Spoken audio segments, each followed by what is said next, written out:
बुद्धि जो अज्ञानी मूर्ख व्यक्ति भी कोई काम नहीं करता है। हमको लगता है चींटियां वैसे ही घूम रही है, बेवजह चींटियां आ रही जा रही, अरे बेवजह नहीं आती जाती है। उनको कहीं कुछ दिख रहा है मीठा, कहीं खुशबू आ रही है, उनको नाक बहुत तेज होती है उनकी। तीन इंद्रिय जीव है ना, तो तीन इंद्रिय जीव की जो तीसरी इंद्रिय है, कर्मणान योग के शास्त्रों में बताया है कि जितने इंद्रिय जीव है उसकी जो लास्ट वाली इंद्रिय होती है, अंतिम इंद्रिय, वो तेज होती है। हाँ, जैसे एक इंद्रिय जीव है तो उसकी पहली इंद्रिय एक है लास्ट, तो स्पर्शन इंद्रिय की का बहुत तीव्रता रहती है उस विषय के प्रति। दो इंद्रिय है तो दूसरी इंद्रिय जो है ना, रसना इंद्रिय, उसमें तीव्रता रहती है। हाँ, कसाय खूब करता है कसाय तो।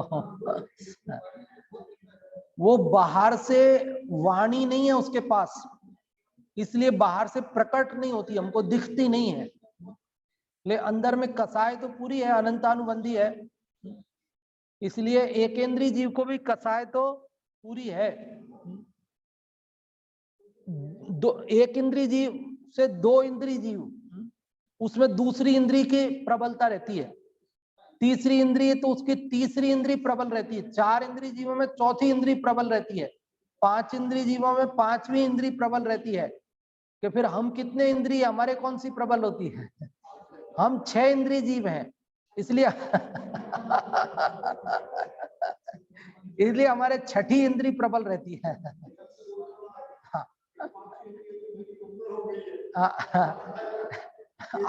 अब वो तो वृद्धावस्था की वजह से शिथिल हो गई, वो अलग बात है, लेकिन बाकी अपन 5 इंद्रिय के बाद छठवां और है मन, इसलिए अपना मन प्रबल है। 5 इंद्रियों को अपन फिर भी वश में कर लेते, फिर भी रोक लेते, लेकिन मन नहीं रुकता है। तो ऐसे ही जो 5 इंद्रिय जीव है जिसके मन नहीं है, तो उसके कान जो है ना, उसके विषय की तीव्रता है। जो 4 इंद्रिय जीव है उसको, जैसे ये पतंगे वगैरह होते हैं, तो इनको रूप देखने का बड़ा मतलब वो ज्यादा रहता है। 3 इंद्रिय जीव चींटी है, तो चींटी के 3 घ्राण इंद्रिय, तीसरी स्पर्शन रसना घ्राण, तो एक घ्राण इंद्रिय की इतनी तीव्रता है कि वो जो है उसको दूर से खुशबू आ जाती है कि आज आपकी रसोई में क्या बनाते हो आप, जाड़े की दवाई क्या बनाते हो? सर्दी की खुराक बनी है, तो वो खुशबू आ जाती है, उसको घी की खुशबू आ जाती है, आपके मीठे की खुशबू आ जाती है, और वो पहुंच जाती है बराबर। तो ऐसे 2 इंद्रिय जीव है ना, ये अपने गेहूं वगैरह में जो लटें वगैरह पड़ जाती है, चावल वगैरह में, तो ये क्या खाती रहती है। रसना इंद्रिय दूसरी इंद्रिय ना, वो प्रबल है, रात और दिन खाती है। आप और हम खाते हैं लेकिन रुक जाते हैं ना खा के, ले और रुकती नहीं, खाती रहती है, रात को दिन को खाती रहती बस। भले खा नहीं पाए तो चूरा करके डाल देगी, आटा कर देगी सब,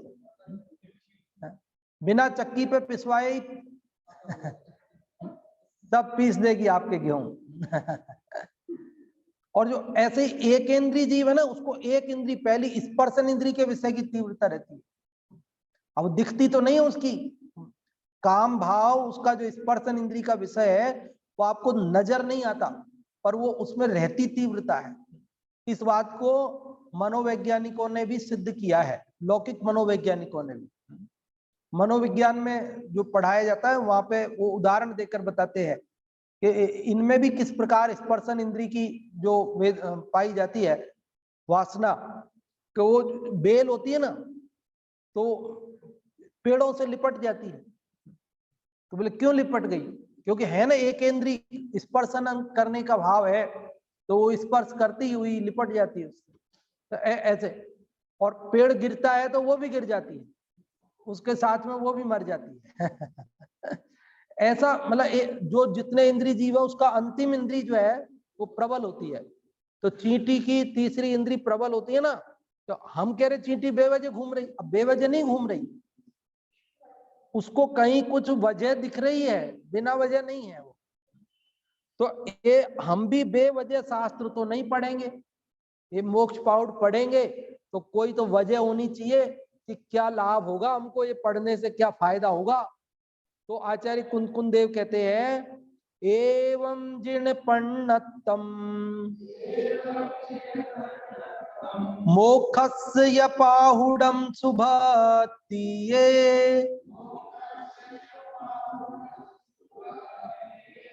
जो पढ़ई सुनई भावई सो पावई सासयम सोखम।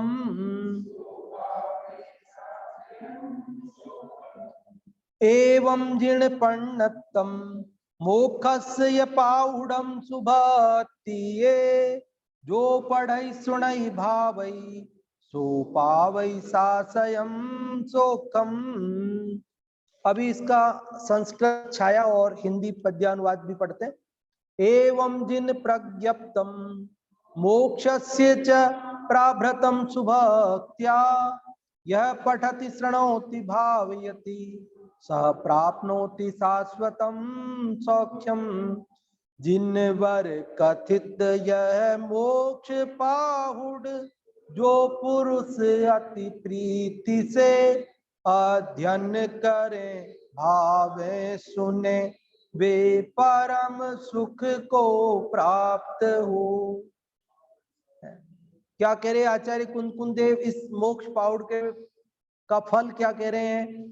तो कह रहे एवं इस प्रकार जीर्ण पर्णतम जिनेन्द्र भगवान द्वारा प्रणीत, जीर्ण पर्णतम जिन द्वारा प्रणीत, जिनेन्द्र भगवान द्वारा बताया गया मोक्षस्य यह पाहुडम मोक्ष का जो पाहुड है उसे सुभक्तिये सुभक्ति पूर्वक अच्छी तरह भक्ति पूर्वक जो पढ़ई सुनई भावई जो पढ़ता है सुनता है भाता है सो पावई सासयम सोखम वह पाता है शाश्वत सुख को।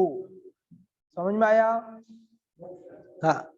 एवं जीर्ण पर्णतम इस प्रकार जिनेन्द्र भगवान द्वारा प्रणीत बताए गए मोक्षस्य पाहुडम मोक्ष पाहुड को सुभक्ति ये अच्छी भक्ति पूर्वक भले भावों पूर्वक जो पढ़ई सुनई भावई पढ़ई मतलब पढ़ता है सुनई मतलब सुनता है भावई अर्थात इसकी भावना भाता है निरंतर उसका चिंतन करता है सो पावई सासयम सोखम सो मतलब वह पावई मतलब पाता है सासयम मतलब शाश्वत सोखम मतलब सुख।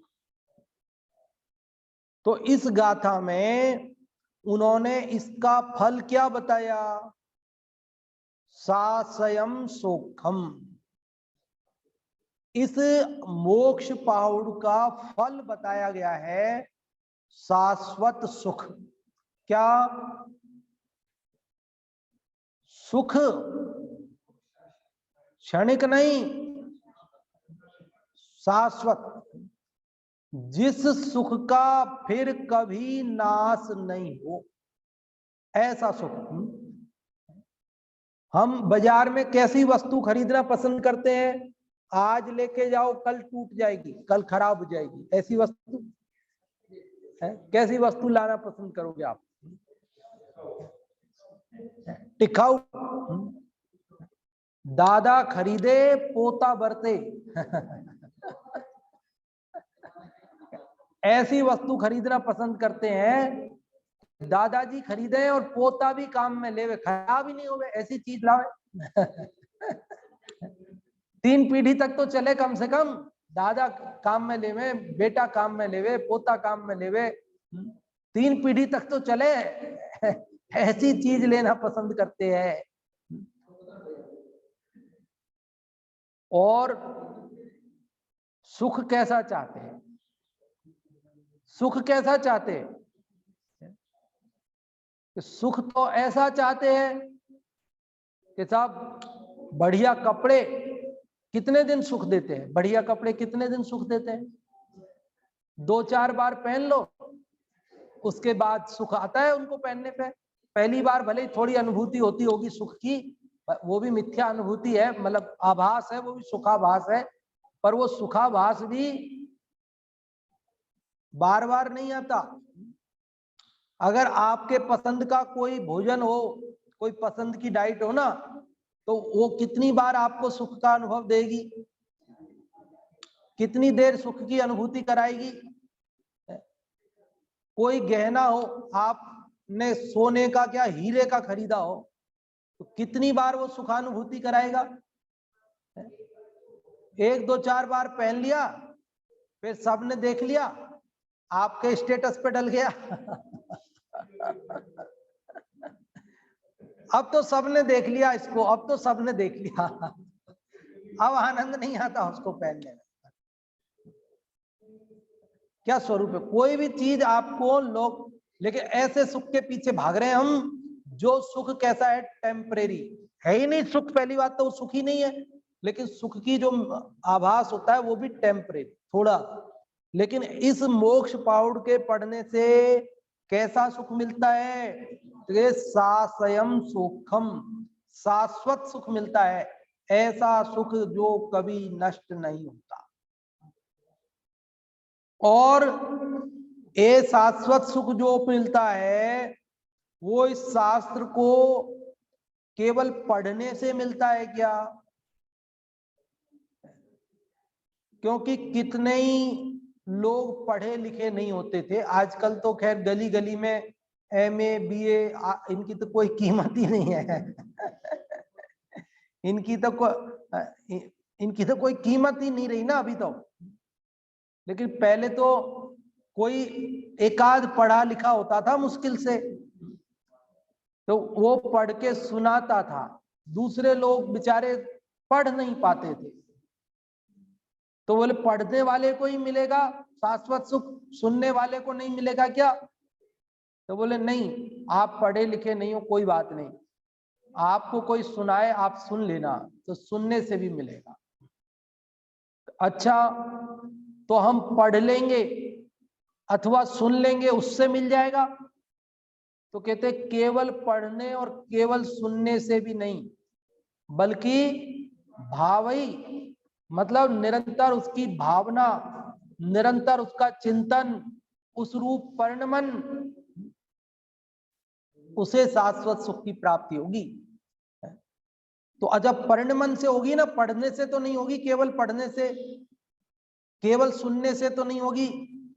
तो बिना पढ़े और बिना सुने परिणमन होगा नहीं, बिना पढ़े और बिना सुने परिणमन किसका होगा, चिंतन किसका होगा? इसलिए पढ़ना, सुनना और भाना सभी जरूरी है। कोई कहे केवल पढ़ने से, हाँ केवल पढ़ने से तो कुछ नहीं होता, लेकिन पढ़ना भी जरूरी है। केवल सुनने से तो नहीं होता, पर सुनना भी जरूरी है। पढ़ने सुनने पूर्वक उसका भावना, उसकी भावना तो अपन पढ़िए ना, अनुप्रेक्षा भावना पर्यायवाची है, बार बार चिंतन करना, घोलन करना, निर्णय करना, उसका निर्णय करके उस रूप अपने को अनुभवना, उस रूप परिणमन करना, ये सब इसमें शामिल है। तो ऐसा जो पढ़ता है, सुनता है, भाता है, उसे क्या होता है, शाश्वत सुख। तो पढ़ने सुनने भाने आदि के काम तो कोई ऐसे भी व्यक्ति करते हैं जो मान लो, यूं समझ लो इसके व्यवसाय के लिए, कोई ऐसे काम के लिए कि भाई जैसे आपने मान लो कोई, जैसे पहले ऐसे अन्य जाति का भी कोई व्यक्ति रख देते थे, पढ़ा लिखा होता, वो अपन को पढ़ना नहीं आता तो उसे रख देते पेमेंट दे करके, भाई तुम पढ़ के सुनाओ हमें, तो वो पढ़ करके अपने को सुनाता। तो वो पढ़ता भी सही है, सुनता, खुद भी पढ़ता सुनता, उसका विचार भी करता, तो उससे हो जाएगा क्या? तो कह रहे सुभक्ति है, भक्ति पूर्वक, बहुमान, भक्ति मतलब बहुमान आना चाहिए। भक्ति मतलब अरे ये तो मेरे कल्याण की बात है, अहो मुझे तो इन बातों की खबर ही नहीं थी कि अभी अभी मेरे दिल में ये ख्याल आया है कि ये समय सार बनाया गया है मेरे लिए। राजेंद्र जी साहब का भजन है ना, राजेंद्र साहब का, अभी अभी मेरे मन में ये ख्याल आया है कि ये समय सार बनाया गया है मेरे लिए। ऐसा भक्ति का भाव उमड़े ना जीव को कि ये मोक्ष पहाड़ की रचना अहो मेरे लिए की गई है, अरे ये तो मेरे आत्मा के कल्याण की बात है। ऐसा भक्ति पूर्वक जो उसे पढ़ता है, अपने कल्याण की दृष्टि से पढ़ता है, सुनता है, निरंतर उसका चिंतन करता है, उसे शाश्वत सुख की प्राप्ति होती है। अब वो चाहे पढ़े चाहे पढ़ाए, लेकिन आत्म कल्याण मुख्य रहता है। और आत्म कल्याण को गौण करके, भक्ति को गौण करके, केवल उसको भक्ति बहुमान तो खत्म हो गया और केवल उसको एक अपन ने क्या समझ लें उसको, ये तो परिपाटी है अपनी, क्या जैन कुल में जन्मे हैं, अपने बाप दादे यही पढ़ते सुनते थे तो अपने को यही पढ़ना सुनना है, तो इससे काम नहीं चलेगा। अरे ये तो मेरे कल्याण की बात है, मेरे आत्मा के हित की बात है, मेरे अनंत दुख को मेटने वाली, मुझे अनंत सुखी बनाने वाली बात है। ऐसा जिसे बहुमान आता है, वो बहुमान पूर्वक इसको पढ़ता है, सुनता है, भाता है, तो उसे शाश्वत सुख की प्राप्ति होती है। और कहते हैं ए मोक्ष पहाड़, आचार्य कुनकुन देव कह रहे मैंने मेरे मन से नहीं लिखा। क्या कह रहे आचार्य कुनकुन देव कि ये जो मोक्ष पहाड़ लिखा है ना, जिसको मैं कह रहा हूं कि जो भक्ति पूर्वक पढ़ेगा, सुनेगा, भाएगा, उसको शाश्वत सुख मिलेगा, तो ये मोक्ष पहाड़ मैंने मेरे मन से नहीं लिखा। कौन कह रहे ये बात? आचार्य कुनकुन देव कि महाराज हमको तो पता है आप नहीं लिखा है, और आप कह रहे हो कि मैंने नहीं लिखा। तो कह रहे हैं एवं जिण पर्णतम, ये जिनेन्द्र भगवान द्वारा प्रणीत है। 100 इंद्रों की उपस्थिति में सर्वज्ञ परमात्मा ने, तीर्थंकर परमात्मा ने समवसरण में ये बात कही है। आचार्य कुनकुन देव 500 वर्ष पूर्व ही तो उनसे महावीर स्वामी को मोक्ष हुआ था। उनके मौखिक परंपरा से जो विशुद्ध दिव्य ध्वनि का सार था उन तक चला आया था। और ये भी आप जानते हैं, अब अपन तो जब ग्रंथ का प्रारंभ होता है तो शुरुआत में उनके प्रस्तावना में जो परिचय आता है तब अपन उसकी चर्चा करते हैं। वैसे तो कल अपना आचार्य पदारोहण दिवस भी था कुनकुंदाचार्य का, तब भी कर सकते थे, लेकिन अपन तो ग्रंथ परमागमों के 5 पूरे होने जा रहे हैं, तो इनके प्रारंभ में अपन ने 5 बार चर्चा की है। वो तो वहां भी गए थे, विदेह क्षेत्र भी गए थे, और सीमंदर परमात्मा की साक्षात दिव्य ध्वनि सुन के आए थे। इसलिए वो कह रहे हैं कि ये जो मैं लिखा है ये मोक्ष पहाड़, ये मैंने मेरे मन से, कल्पना से नहीं लिखा है, बल्कि ये जिनेन्द्र भगवान की कही हुई बात है। किसकी बात है? इसमें मोक्ष पहाड़ में जो बातें लिखी है वो किसने कही है? सर्वज्ञ परमात्मा ने कही है, समोसरण में कही है, और वही बातें मैंने इसमें लिखी हैं।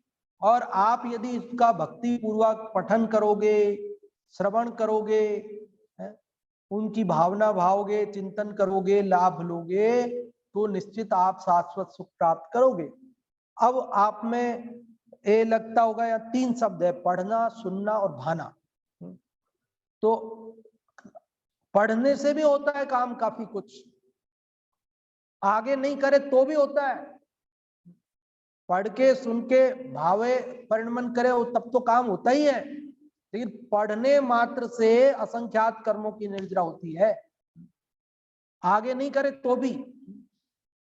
मतलब यहाँ जैसे मान लो अपन जितने भी श्रोता है, तो कोई का तो उपयोग इसमें बहुत अच्छे से लगता है, कोई का कम लगता है, कोई को समझ में आता है, कोई को कम समझ में आता है, कोई को ज्यादा समझ में आता है, लेकिन जो भी सुनते भी हैं तो उसका भी लाभ होता है। ऐसा नहीं है कि केवल सुनने से कुछ लाभ नहीं होता।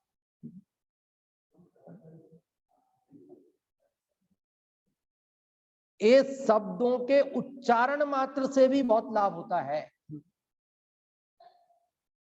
तो साहब आप अपने मन से ही कह रहे हो क्या? हम अपने मन से नहीं कह रहे, इसी में लिखा है, जयचंद जी छाबड़ा साहब ने लिखा है, अगले पेज पे लिखा है, इसी के अभी बताएंगे आपको जब वो क्रम में आएगा। तो जयचंद जी छाबड़ा साहब ने स्वयं लिखा है कि पढ़ने मात्र से, शब्दों के उच्चारण करने मात्र से भी उसका लाभ है।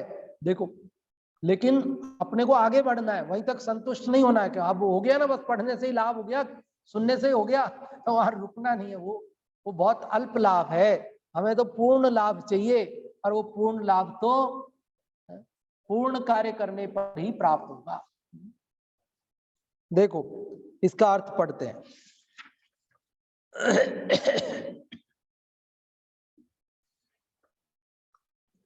पूर्वोक्त प्रकार जिनदेव के कहे हुए मोक्ष पाहुड़ ग्रंथ को जो जीव भक्ति भाव से पढ़ते हैं, इसकी बारंबार चिंतवन रूप भावना करते हैं तथा सुनते हैं, वे जीव शाश्वत सुख, नित्य अतीन्द्रिय ज्ञानानंदमय सुख को पाते हैं।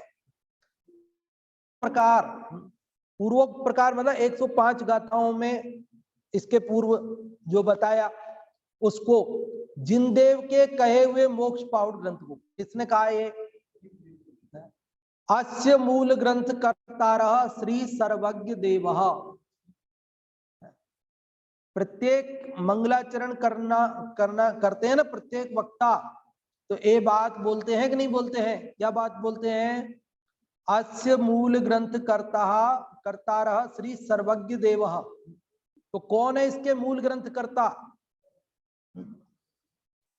पूर्वोक्त प्रकार जिनदेव के कहे हुए मोक्ष पाहुड़ ग्रंथ को जो जीव भक्ति भाव से पढ़ते हैं, बहुमान आता है जीव को। कई लोग तो शास्त्र पूर्ण होता है ना, तो उस खुशी में भी करते हैं कार्यक्रम करते हैं, कहता आज हमारा एक ग्रंथ पूर्ण हुआ, तो ऐसा लोग जुलूस निकाल लेते हैं जिनवाणी का, नाना प्रकार से प्रभावना कर लेते हैं, तो आज हमारे एक ग्रंथ स्वाध्याय में पूर्ण हुआ। समाप्त नहीं हुआ मतलब क्या? हाँ, पूर्ण मतलब पढ़ डाला नहीं, पढ़ लिया। हमने ये ग्रंथ पढ़ डाला ऐसा नहीं, बल्कि हमने ये ग्रंथ पढ़ लिया, पढ़ के इसमें से ले लिया, तो खुशी से लोग झूमते हैं। जैसे आपका मकान पूर्ण हो जाता है तो आप खुशी में लोगों को क्या करते हो? भोजन कराते हो। ऐसे शास्त्र पूर्ण होने की खुशी में भी लोग भक्ति, गान, नृत्य और प्रभावना के कार्य अनेक करते हैं। लेकिन अपने तो क्रम में कई ग्रंथ पूर्ण होते हैं, अपन तो युद्ध के ऊंट हो गए। अपने यहाँ तो होते ही रहते, उसमें क्या है?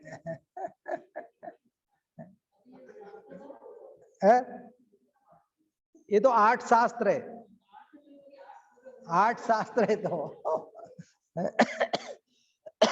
देखो, पूर्वोक्त प्रकार जिनदेव के कहे हुए मोक्ष पाहुड़ ग्रंथ को जो जीव भक्ति भाव से पढ़ते हैं, इसकी बारंबार चिंतवन रूप भावना करते हैं तथा सुनते हैं, वे जीव शाश्वत सुख, नित्य अतीन्द्रिय ज्ञानानंदमय सुख को पाते हैं।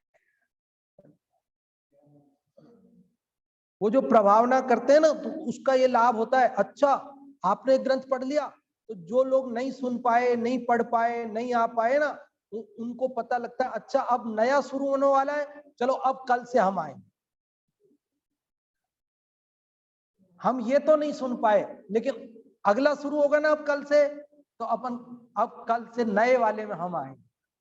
ऐसे भाव बनाते हैं।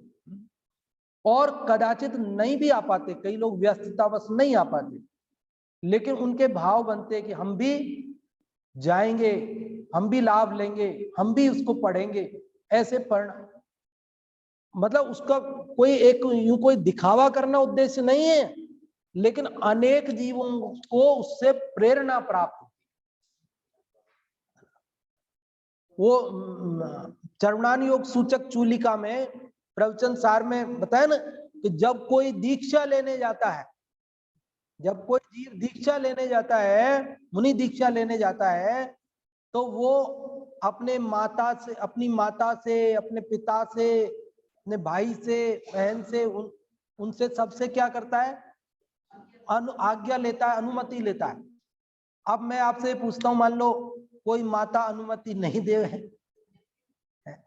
कोई पिता अनुमति नहीं देवे, क्योंकि मोह में कौन अनुमति देवे, इकलौता है, हमारे बुढ़ापे की लाठी तो तू ही है, अब तू ही चला जाएगा तो हमारा कौन संभालेगा, हमारा क्या होगा, नहीं परमिशन देवे तो दीक्षा नहीं लेगा क्या है? कोई अगर परमिशन नहीं देवे, आज्ञा अनुमति नहीं देवे, तो क्या दीक्षा नहीं ले सकते? तो फिर ये अनुमति लेने की का विधान क्यों है? ये विधान इसलिए है कि उनको भी दीक्षा लेने के भाव कहीं उनके अंदर चल रहे हो ना, तो वो और जोर मारे। कई बार ऐसा हुआ है कि वो दूसरे से लेने गए, उनका हम भी चल रहे, उस जगह के हम भी चल रहे, एक दीक्षा लेने गया और दूसरा पहले से ही तैयार हो गया। ऐसे कथानक आते हैं, राजा ने अपने बेटे से, राजकुमार से कहा कि कल तुम्हारा राज तिलक होगा, हम दीक्षा लेंगे। तो बेटे ने पूछा, पापा जी एक बात बताओ,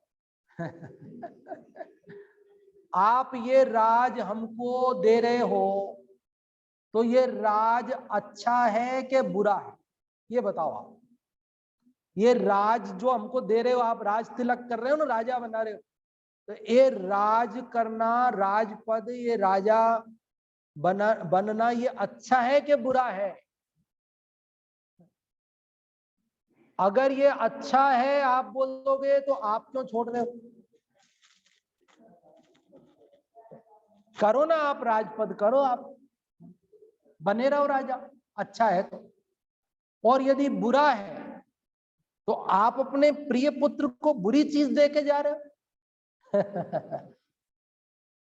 तब देखो, गजब प्रश्न पूछते थे ना, बोले आप ये जो हमें राजपद दे रहे हो, ये राजपद अच्छा है कि बुरा है, सुखदाई है कि दुखदाई है?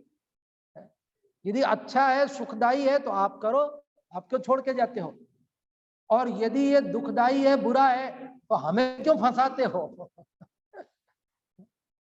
अब क्या बोले बताओ? अच्छा बोले तो रुकना पड़ेगा,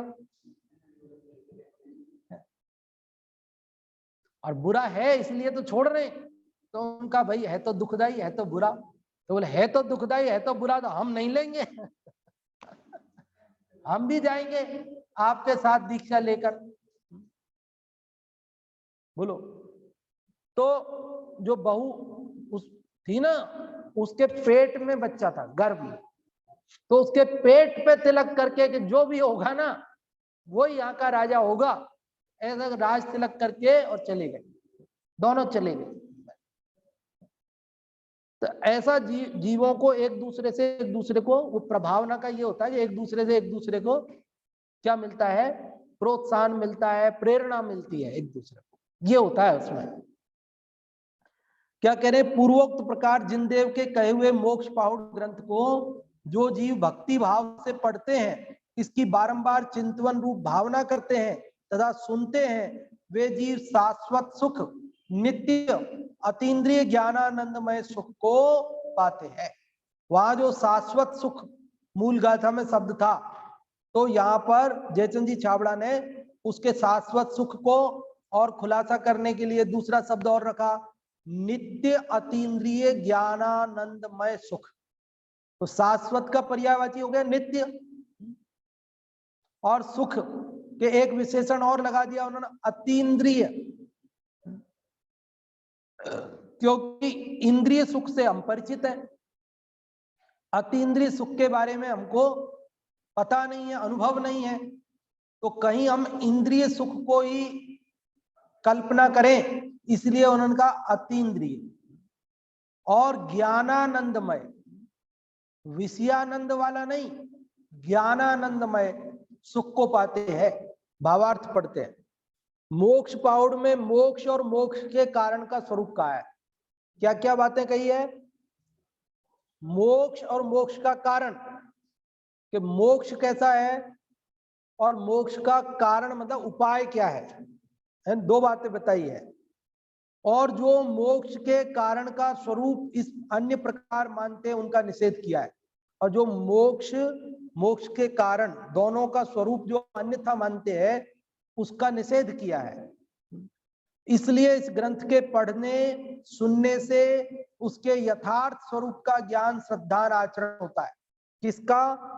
मोक्ष के स्वरूप का और मोक्ष के उपाय का जो सही स्वरूप है वो इस ग्रंथ के पढ़ने सुनने से अपने को समझ में आता है, उसका ज्ञान होता है, उसकी श्रद्धा होती है, उसका आचरण होता है।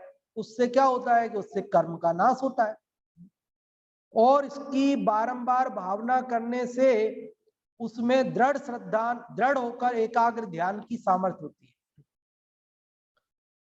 उस ध्यान से कर्म का नाश होकर शाश्वत सुख रूप मोक्ष की प्राप्ति होती है। तो पढ़ने सुनने से ही उन्होंने कह दिया कि यथार्थ श्रद्धा, ज्ञान, आचरण होता है। और फिर आगे बारंबार भावना भाने से बोले दृढ़ हो जाता है और उसमें एकाग्र ध्यान की प्राप्ति हो जाती है। और इस प्रकार से ध्यान से कर्म का नाश होकर शाश्वत सुख रूप मोक्ष की प्राप्ति होती है। किसकी होती है? ध्यान से किसकी प्राप्ति होती है? शाश्वत सुखरूप मोक्ष की प्राप्ति होती है। इसलिए इस ग्रंथ को पढ़ना, सुनना, निरंतर भावना रखनी, ऐसा आशय है। कैसा आशय है? क्या आशय है, क्या कहना चाहते हैं इस 106 नंबर गाथा में? तो आचार्य कुंकुन देव इस 106 नंबर गाथा में क्या कहना चाहते हैं? तो इस 106 नंबर गाथा में ये कहना चाहते हैं कि देखो भाई, ये जो मोक्ष पाउड है जिसमें मोक्ष और मोक्ष का उपाय बताया गया है और अन्य लोग जो मोक्ष का उपाय, मोक्ष का स्वरूप अन्य प्रकार कहते हैं वो वैसा नहीं है, ये भी इसमें बताया है। और जो व्यक्ति इसको पढ़ता है, सुनता है, निरंतर भावना करता है, वो मोक्ष के स्वरूप और मोक्ष के उपाय के स्वरूप को समझ जाता है और समझकर उसकी श्रद्धा करता है, बारंबार भावना, निरंतर चिंतन करता है, उस रूप परिणमन करता है, तो उसे उस उपाय की सिद्धि होती है। जो इसका उपाय है ना, क्या है? सम्यक दर्शन ज्ञान चारित्र। क्या है? सम्यक दर्शन ज्ञान चारित्र। तो वो सम्यक दर्शन ज्ञान चारित्र की प्राप्ति होती है और उस प्रकार ध्यान की सिद्धि होने से उसके समस्त कर्मों की निर्जरा हो जाती है और अनंत काल के लिए वह जीव सुखी हो जाता है। तो आप और हम सबको सुखी होना है कि नहीं होना है? होना है कि नहीं होना है? सुख के लिए आ रहे हैं, दुख का नाश करना है कि नहीं करना है? करना है। सुखी होना है और दुख को मिटना है, तो उसका उपाय क्या है कि ए मोक्ष पाउड ग्रंथ में जो मोक्ष का उपाय बताया है ना, मोक्ष का स्वरूप बताया है, उपाय बताया है, उसको भली भांति भक्ति पूर्वक पढ़ना, सुनना और उसका बारंबार चिंतन करना, भावना भानी। तो हमें अब एक बात मन में मेरे ये आती है कि ये बात कुंदाचार्य देव हमें शुरू में बता देते आप। आप तो ये लास्ट में, अंत में बता रहे हो कि जो इसको पढ़ेगा, सुनेगा, भावना भाएगा, शाश्वत सुख पाएगा। आप ये हमको शुरू में बता देते, पहली गाथा में, तो हम ध्यान रखते और भक्ति पूर्वक पढ़ते सुनते भावना भाते और शाश्वत सुख पा लेते। अब तो पूरा हो गया। हाँ जी, हमेशा सुनने के लिए आ रहे हैं। हाँ, हमारी भावना है तभी तो आ रहे हैं। बिल्कुल आ रहे हैं। जैसे बाद में बता तभी कोई बात नहीं, पहले बता दे तो फिर भावना तो पूरी बनी हुई है। बिल्कुल कि पूर्ण हो गया। अब बाद में बताया चाहे पहले बताया, बाबूजी कह रहे एक ही बात है, क्योंकि हम तो भावना हमारी बनी हुई है, हम तो सुनने आए ही, आपने नहीं बताया तो भी हम तो सुन ही रहे, पर अब बता रहे हो तो भी कोई दिक्कत नहीं है, अच्छी बात है। लेकिन वो ये कहना चाहते हैं कि अब पढ़ लिया और फिर ऐसे नहीं होना चाहिए कि अब ये जो बात पढ़ी है इसको भूलना मत। अंत में भी कह रहे ना, तो कह रहे अब जो तुमने पढ़ तो ली है, लेकिन अब ये बात पढ़ करके इस कान से सुन के इस कान से निकाल मत देना। वो 3 पुतलियों वाली कहानी सुन रखी ना आपने, कि 3 पुतलियां एक जैसी दिखती थी, है ना। पूरा तो सुनाने को समय नहीं, केवल 2 मिनट बचे। तो तीनों एक जैसी मूर्ति दिखती थी, और एक की कीमत 10 रुपया, दूसरी की कीमत 100 रुपया, और तीसरी की कीमत 1000 रुपया। तीनों दिखने में एक जैसी। तो राजा ने पूछा मूर्तिकार से, भाई ये तीनों दिखती तो एक जैसी है, तो इसमें रेट में अंतर क्यों है? तो उस मूर्तिकार ने बताया, कहा कि लाओ एक धागा लाओ, और उन्होंने एक धागा एक कान से डाला 10 रुपए वाली के, और दूसरे कान से निकल गया। अब 100 रुपए वाले की मूर्ति के कान में डाला, तो वो कान से तो नहीं निकला, लेकिन मुंह से निकल गया। और तीसरी मूर्ति जो 1000 रुपए वाली थी, उसके कान में डाला, तो न कान में से निकला न मुंह में से निकला, कहीं से नहीं निकला। तो मूर्तिकार ने कहा, राजा साहब समझ में आई? अरे जो आदमी एक कान से सुन के दूसरे कान से निकाल दे, वो मूर्ति की कीमत केवल 10 रुपए है। उस श्रोता की कीमत कम है तो सही 10 रुपए है। और जो एक कान से सुन के मुंह से सुना, हमने सुना दी ना आपको, ऐसे आपने दूसरे को सुना दी, तो एक क्या हो गई कि मीडियम है, ठीक है, थोड़ी कीमत ज्यादा है, पर अभी पूर्ण कीमत वाला बहुमूल्य नहीं है ये। लेकिन जो सुनता है और अंदर उतारता है, हृदय में चिंतन करके उसको उस रूप परिणमन करता है, उसकी श्रद्धा करता है, उसकी कीमत 1000 रुपए की मूर्ति की है। तो वो जीव मुक्ति को प्राप्त करता है, शाश्वत सुख को। तो ये कह रहे हैं भैया, जो बात अभी पढ़ी सुनी, मोक्ष का उपाय सुना, उसे अपने जीवन में उतारो, उस रूप परिणमन करो, तो निश्चित रूप से हमें क्या होगा कि शाश्वत सुख मिलेगा।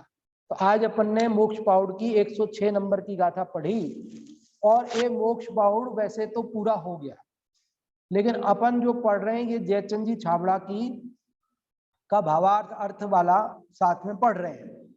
तो जयचंद जी छाबड़ा का भावार्थ भी 106 नंबर गाथा का तो पूरा हो गया, लेकिन उनको लगा कि अभी पूरे 106 गाथाएं 106 दिन में, कितने दिन में पढ़ी होगी, कोई बीच में आया होगा, कोई नहीं आया होगा, कोई भूल गया होगा, तो वो अभी 1-2 पेज में उसका पूरे का सार उनके शब्दों में वो कहेंगे। तो अपन उसको भी पढ़ेंगे, लेकिन रैपिड रीडिंग, थोड़ा द्रुत गति से पढ़ेंगे उसे, और वो कल अपन पढ़ेंगे, जितना हो जाएगा फिर उसके आगे पढ़ेंगे। और फिर अंत में जो मंगलाचरण जैसे आचार्य कुंदकुंद देव ने किया, तो जयचंद जी छाबड़ा टीकाकार जो अर्थ लिखने वाले, भावार्थ लिखने वाले, वो भी अपनी तरफ से मंगलाचरण हिंदी में करेंगे, वो भी अपन पढ़ेंगे। अभी 2-3 दिन इसमें लगेंगे, उसके बाद अपन 2-3 दिन के बाद अपन 4 दिन भी लग जाए, जो लगेगा समय लगेगा, उसके बाद 7वां जो लिंग पाहुड़ है वो शुरू करें।